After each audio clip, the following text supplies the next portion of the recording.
Mashabiki wa Simba Sports Club wanaingia katika masaa ya maamuzi.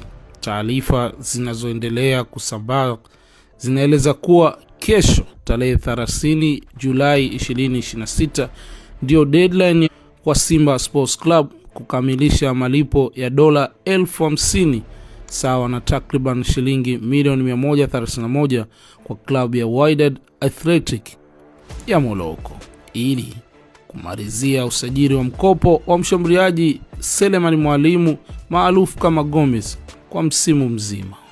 Kila saa inayopita inaonekana kuwa na uzito mkubwa.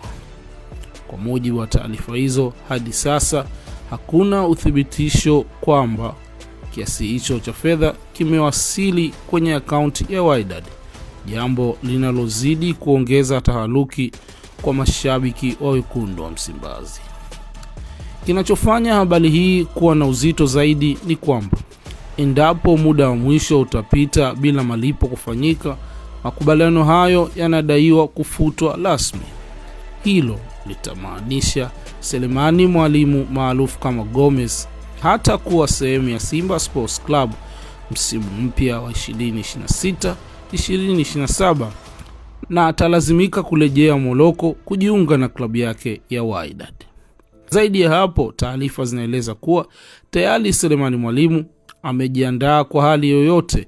Inadaiwa yupo tayari kurejea Dar es Salaam kwa ajili ya maandalizi ya safari ya kurudi Morocco ikiwa dili hilo halitakamilika ndani ya muda uliopangwa.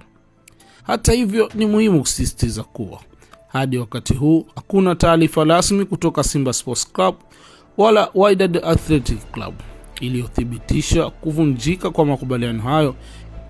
Hivyo mashabiki wanapaswa kusubiri tamko rasmi kabla ya kufika hitimisho lolote.